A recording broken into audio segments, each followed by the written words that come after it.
வணக்கம். செவ்வையின் பாதையில் Manjula. TNEA counselling 2026 அண்ணா யூனிவர்சிட்டிக்கான கவுன்சிலிங்க்கு cut off எப்படி பார்க்குறது அப்படிங்கிறத தான் நம்ம இந்த வீடியோவில் பார்க்க போகிறோம். நீங்கள் என்ஜினியரிங் காலேஜுக்கு அப்ளை பண்ணுறதா இருந்தால் உங்களுடைய மேக்ஸ் மார்க்கை அப்படியே 100க்கு என்ன எழுதியிருக்கீங்களோ அதை எடுத்துக்கணும். ஃபிசிக்ஸ் கெமிஸ்ட்ரியை 2ல் இருக்க மதிப்பெண்ணையும் கூட்டி 2ஆல் வகுத்துக்கணும். இந்த மதிப்பெண்ணை மேக்ஸ் மார்க்கோட கூட்டிக்கோங்க. கூட்டினீங்களா அதில் என்ன வருதோ அதுதான் என்னென்னா கட் ஆஃப். இதே ஆர்கிடெக்ட் ஸ்டூடெண்ட்ஸாக இருந்தால் 12க்கு நம்ம 5 சப்ஜெக்ட் எழுதியிருந்தால் 5 சப்ஜெக்ட் மதிப்பெண்ணையும் கூட்டிக்கணும்.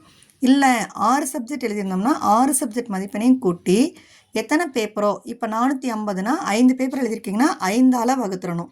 6 பேப்பர்னால் 6ஆல் வகுத்து வர மார்க்கை பர்சன்டேஜை 2ஆல் பெருக்கிடணும். பெருக்கி வர மதிப்பெண் தான் 200க்கான கட் ஆஃப். இதோட நாட்டா மார்க்கையும் சேர்த்து கூட்டணும். விஆருக்கு அப்ளை பண்ணும் போது கண்டிப்பாக நீங்கள் நாட்டா எழுதியிருக்கணும். ஸோ இந்த 2 மார்க்கையும் சேர்த்து வரது தான் கட் ஆஃப். இது போக மேலும் விவரங்கள் தெரிஞ்சுக்கிறதுக்கு நீங்கள் டிஎன்இஏ கவுன்சிலிங் அஃபிஷியல் வெப்சைட் கொடுத்துருக்கேன், அதுலேயும் பார்த்துக்கோங்க. என்னோடய அடுத்த வீடியோக்கான லிங்க்கை கீழே டிஸ்கிரிப்ஷன் பாக்ஸில் கொடுத்துருக்கேன்.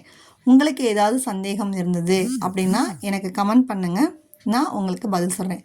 அடுத்த வீடியோவில் பார்ப்போம். நன்றி.